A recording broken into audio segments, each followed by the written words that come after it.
নমস্কার, আমি দীপিকা। কেমন আছো সবাই? আশা করছি সেরকম সবাই ভালো আছে, সুস্থ আছো। নতুন আরেকটি দিন শুরু করছি তোমাদের সবার ভালোবাসা নিয়ে। আমার এই ভিডিওটি স্কিপ না করে দেখার অনুরোধ রইল সবার কাছে। আশা করছি তোমাদের ভালো লাগবে।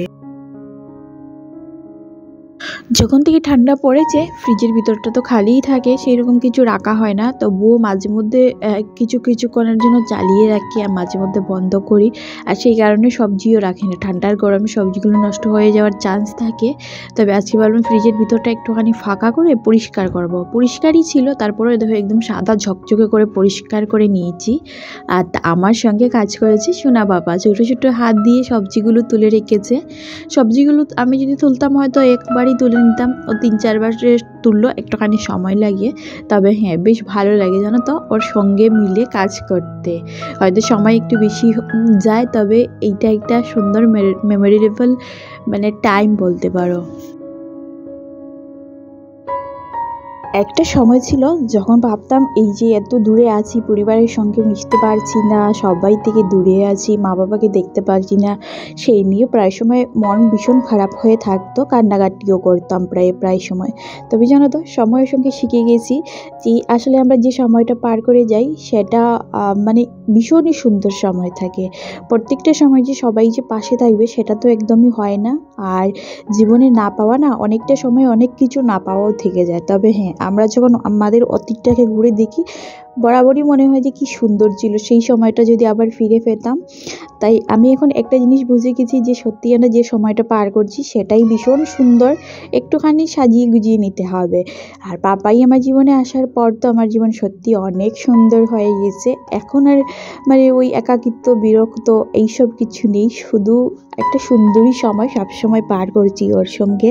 প্রত্যেকটা কাজেও আমার হাত লাগায়, ছোট্ট ছোট্ট হাত দিয়ে। এই যে আমি বিছানা গুছাচ্ছি, দেখবে এক্ষুনি দৌড়ে আসবে, এসে একটুখানি কাজে হাত লাগিয়ে দেবে, একটুখানি এলোমেলো করে দেবে। হ্যাঁ, হয়তো এখন এই কাজগুলো না আমাকে বারবার ঘুরে ঘুরে করতে হয়, তবে আরও কিছুদিন পর হয়তো আমি এই সময়গুলোকেই ভীষণ মিস করব। আসলে কি বলতো, জীবনের প্রত্যেকটি মুহূর্তই ভীষণ সুন্দর যদি আমরা উপভোগ করতে পারি। আমি একটা সময় এখান থেকে চলে যাব, আমার বর তো বরাবর এখানে থাকবে না, জব করছে।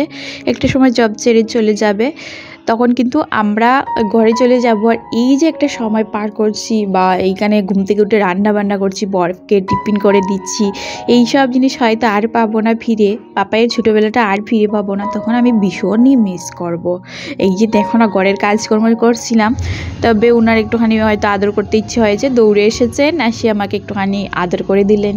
তো এই রকম দেখো কাজকর্ম মোটামুটি বিছানাটা গুছানো হয়ে গেছে। তবে ও বাইরে ছিল, যদি দেখতো তার একটু আগে আসতো, কারণ বিছানা গুছানোর সময় কাজে ডিস্টার্ব করতেও ভীষণ ভালোবাসে। আমি যে কাজটা করব ওইটার আগে আগে, যেমন ঘর মুছলে ঘর মুছার আগে আগে, ঝাড়ু দিলে আগে আগে, বিছানা গুছাতে গেলে ব্ল্যাঙ্কেটটা ভাঁজ করে যেই জায়গাটাতে রাখবো সেই জায়গাতে এসে ঘুমিয়ে পড়া, এইসব করতেও ভীষণ ভালোবাসে।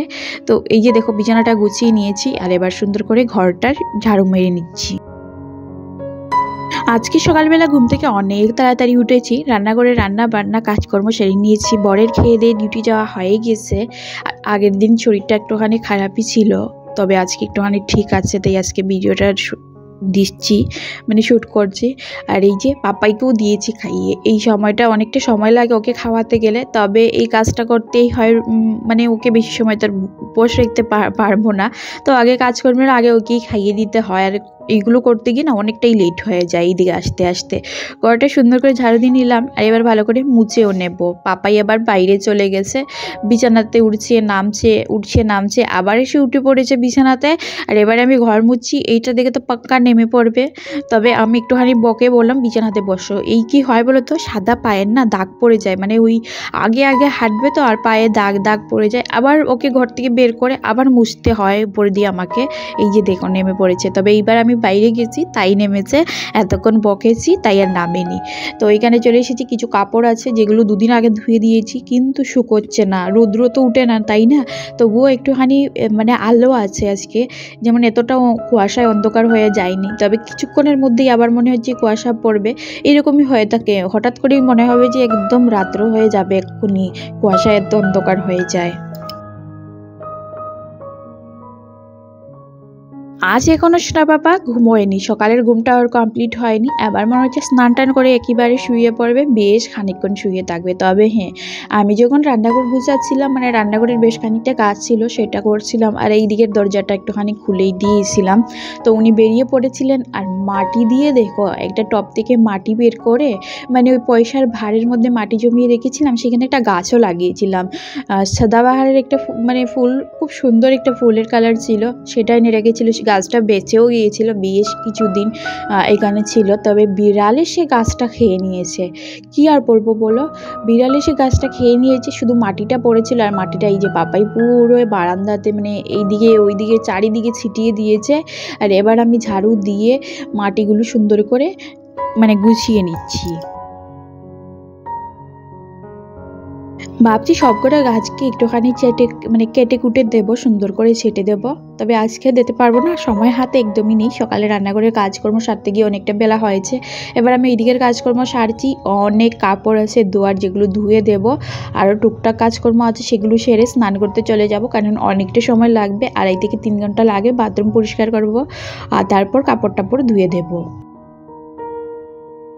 পাপাইকে তো চেষ্টা করে ঘুম পাড়াতে পারিনি, তাই ওকে নিয়েই গিয়েছিলাম স্নান করতে। আর বিশেষ করো বাথরুমে প্রায় 3-4 ঘন্টা সময় ও ছিল আমার সঙ্গে। এবার ঠান্ডায় পুরো কাঁপছে। প্রত্যেক দিনই শীতের মধ্যে স্নান করে এসে আগেই ঢুকে যাবে ব্ল্যাঙ্কেটের নিচে, না হলে মানে কান্না জুড়ে বসে যে ওকে আগে ব্ল্যাঙ্কেট দিতে হবে। এবার শরীরটা যতক্ষণ না গরম হচ্ছে, কাপড় টাপড় না পরিয়েছি বেরোবে না। আর এই যে এসে আমিও নিজেও কাপড় টাপড় পরে নিয়েছি, কারণ ভীষণ ঠান্ডা লাগছিল। বাইরে কুয়াশা ওয়েদার হয়ে আছে, এর মধ্যে ঠান্ডাটা খুব বেশি জাঁকিয়ে পড়েছে। মানে ওকে আগে গাটা মুছে ভালো করে তেল মালিশ করে কাপড় পরিয়ে দিয়েছি। আর এবার উনি ব্ল্যাঙ্কেটের নিচ থেকে বেরিয়েছেন। তো এইখানে করছেন দুষ্টুমি। আমি বললাম উঠো, মুখে একটুখানি ক্রিম লাগিয়ে দিয়েছি, চুলটা একটুখানি ঠিক করে দিই, না উঠবে না। আর এদিকে আমি মাথাতে আমার চুলও ভিজে, আমি হেড ওয়াশ করেছি। এইখানে টাওয়েলটা কিছুতেই রাখতে দেবে না, এই যে টেনে টেনে খুললে এইটা নিয়ে আবার বিছানার কোনায় রেখে এসেছে। যাই হোক, আমার ওর সঙ্গে দুষ্টুমি করলে চলবে না। বাইরে অনেক কাপড় ধুয়েছি, 2 বালতি মতো কাপড় ধুয়ে দিয়েছি, আর সেগুলোই না মেলতে যাব। তো এখানে আমি সিঁদুরটা পরে নিচ্ছি, আর একটুখানি হেয়ার সেরামও লাগিয়ে নেব মাথার মধ্যে। আমি যখন থেকে হেয়ার স্মুথনিং করিয়েছি, তখন থেকে এই ম্যাট্রিক্সের হেয়ার সিরামটা লাগাই, ভালো লাগে আমার। এটার গন্ধটাও সুন্দর, আর লাগালেও ইউজ করলেও ভালো লাগে। আর বেশ কিছুদিন ধরেই লাগাচ্ছি, মানে 1 বছর হয়ে গেছে এই হেয়ার সিরামটা ইউজ করছি। যখন থেকেই স্মুথনিং করিয়েছি, গত জানুয়ারিতে করিয়েছিলাম, আর এই জানুয়ারিতে আমার পুরো 1 বছর কমপ্লিট হয়ে যাবে। কত তারিখ আমার মনে নেই এক্স্যাক্টলি, তবে হয়ে যাবে এই বছরের জানুয়ারিতেই। যাই হোক, তারপর আমি চলে এসেছি কাপড়গুলো মেলে দেব। কাপড়গুলো মেলে দিলে একটুখানি জল তো ঝরবে। বেলা এরকম হয়ে আছে যে একদমই অন্ধকার কুয়াশাপূর্ণ, তবে বাতাসও হালকা ফুলকা চলছে। এইটাতে না কাপড়গুলো শুকিয়ে যাবে, মানে অনেকটাই জল ঝরবে। আর নেক্সট ডেতে যদি রৌদ্র ওঠে, তাহলে তো ভালো করে চারিপাশে মেলে দেব, শুকিয়ে যাবে তখন। সকালবেলা যখন রোদ্র ওঠে, তখন ওই সাইডের কাপড়গুলো যখন মেলে দিই, সেগুলো শুকোয়। আর বাকি দিনে ওই যে এই সাইডে রৌদ্র পশ্চিম আকাশে চলে আসে, তখন না বিল্ডিংয়ে রিফ্লেক্স হয়ে কিছুটা রৌদ্র এই সাইডে এসেও পড়ে, তখন এইখানের কাপড় কিছুটা শুকোয়। আর কি এত কাপড় ধুয়ে দিয়েছি, পুরো মানে এই জায়গাটা পুরো দেখো কাপড় ভর্তি হয়ে গেছে। আর এখন পাপাইয়ের যত ছোটো ছোটো কাপড় আছে, সেগুলো আমি এইখানে মেলে দিচ্ছি, তার কারণ ওইগুলো না ওইদিকে জায়গা হবে না, তাই গ্রিলে দিয়ে দিচ্ছি, রশ্মিতে হবে না। আর এখন দেখো এখানে পাপাই আগের কিছু কাপড় যেগুলো শুকোয়নি, সেগুলো তো আছে, কিছুটা তুলে নিয়েছি, আর বাকিগুলো এইখানে মেলে দিচ্ছি। রৌদ্র না হলে কি যে কষ্ট, কি আর বলবো। এই শীতে রৌদ্রের ভীষণ প্রয়োজন পড়ে, আর না হলে তো একদম মানে অবস্থাই খারাপ হয়ে যায়। প্রত্যেক বছরই এরকম হয়, কারণ এইখানে আমরা আছি প্রায় 3-4-5 বছর হয়ে গেছে, এই বিল্ডিংয়েই আমরা আছি। শুভ সন্ধ্যা বন্ধুরা, এখন সন্ধ্যা হয়ে গেছে, আর চলে এসেছি একটুখানি দুধ আর চা দুটোই করতে। বিকেলবেলা কাপড় টাপড় ধোয়ার পর ভীষণ ঠান্ডা লাগছিল, তবে শরীরে এনার্জি ছিল না যে উঠে এসে চা করব। এখন সন্ধ্যা হয়েছে, তাই এলাম চা করতে। পাপায়ের দুধটা আগে জাল করে নামিয়ে নিয়েছি, আর বড় চলে এসেছে ডিউটির থেকে, তাই দুজনের জন্যই একটুখানি চাটা করে নিচ্ছি। এখন না শরীর একদমই সাথ দিতে চাইছে না, একদম মানে কি বলবো অবস্থাটা খারাপ। এই যে ঠান্ডা লেগেছে, এত কাপড় ধুয়েছি একসঙ্গে, উচিত হয়নি। তাছাড়া সোনা পাপা আমার সঙ্গে ছিল, ও বাথরুমে গিয়ে কি দুষ্টুমি করে, জল পেলেও ভীষণ খুশি হয়। ঠান্ডা হয়েছে তো কি হয়েছে, স্নান করতেও ভীষণ ভালোবাসে, তার সঙ্গে জল দিয়ে দুষ্টুমি করতে, এইরকম করতে গিয়ে না অনেকটা সময় লেগে গেছে। যাই হোক, আমি বসিয়ে দিয়েছি রাত্রের রান্না বান্না, মানে ভাত বসিয়ে দিয়েছি, আর এইদিকে উচ্ছে আর আলু জিরে জিরে করে ভাজা করব। আর এই আলু গরম ভাতে আলু ভাজা, এটাই খাওয়া দাওয়া হবে রাত্রিবেলা। যদিও আমাদের রাত্রিবেলা না এই ভাজাভুজি একদমই খাওয়া হয় না, এগুলো সকালবেলা বেশি ভালো লাগে। তবে বর বললো সিম্পলের মধ্যে এগুলোই রান্না করে নাও, এতে তোমার ইজি হবে, তাড়াতাড়ি হয়ে যাবে রান্নাটা। তো এখানে আমি উচ্ছের উপরের অংশটা ভালো করে ছাড়িয়ে নিয়েছি, আর এবার আলুগুলোকে একদম ঝিরিঝিরি করে কেটে নেব। উচ্ছে আলু এরকম সব ধরনের মশলা টশলা দিয়ে ভাজা করে খেতে বেশ ভালো লাগে। সেই সাত সকালে সকালটা শুরু হয় সারা দিন কাজের মাধ্যমে, আর পাপাইকে সময় দিয়ে সময়টা যে কিভাবে চলে যায় একদমই বুঝতে পারি না। আর এখন দিন তো এখনও সেই রকম বড় হয়নি, তো ছোটো দিন এত তাড়াতাড়ি চলে যায় যে রেস্ট করারও একদম টাইম পাওয়া যায় না। সারাদিন যদি রেস্ট না করো, কাজকর্ম করতে অসুবিধা একদমই হয় না। তবে হ্যাঁ, সন্ধ্যার পরে আর কিছু করতেই ইচ্ছে করে না, মনে হয় রান্নাবান্না আর করবোই না, সাদামাটা কিছু করেনি এত যদি হয়ে যায় খাওয়া দাওয়া। তো এইরকম করে কোনো রকম যাতে গিয়ে শুয়ে পড়তে পারি, এইরকম একটা অবস্থা হয়ে যায়। যাই হোক, এই যে উচ্ছেগুলো কেটে নিয়েছি, 3-4 বার ভালো করে ধুয়ে নিয়েছি, আর এখন আমি একটুখানি কালো জিরা দিয়েছি তেলের মধ্যে দিয়ে, আর এবার উচ্ছেগুলো ছেড়ে দেবো। ফ্রিজে ডাল রান্না করা আছে, যদি বর ডাল খায় তাহলে ওই ভাজার সঙ্গে ডালটা একটুখানি গরম করে দিয়ে দেবো। আর যদি শুধু ওই ভাজা দিয়ে ভাত খায় তাহলে তো হয়েই যাবে, কারণ আমি আর পাপাই কিন্তু ভাজা দিয়েই খেয়ে নেব। এই ভাজাটা মানে এতটা তিতো হবে না, কারণ আমি উচ্ছের পরিমাণটা কম দিয়েছি, ভালো করে মানে উপরের অংশটা কেটে দিয়েছি আর চিপেও দিয়েছি জলটা, এতে না মানে তিতোটা অনেকটাই কম হয়। এখানে ভাজাটা বসিয়ে দিয়েছি, আর এবার শুধু ভালো করে এটাকে ভাজতে হবে। বন্ধুরা, আমার এই ভিডিওটি কেমন হয়েছে অবশ্যই জানিও। যদি ভিডিওর একটি পার্ট হলেও ভালো লেগে থাকে তাহলে প্লিজ আমার চ্যানেলটি সাবস্ক্রাইব করে দিয়ে আমার পাশে দেখো।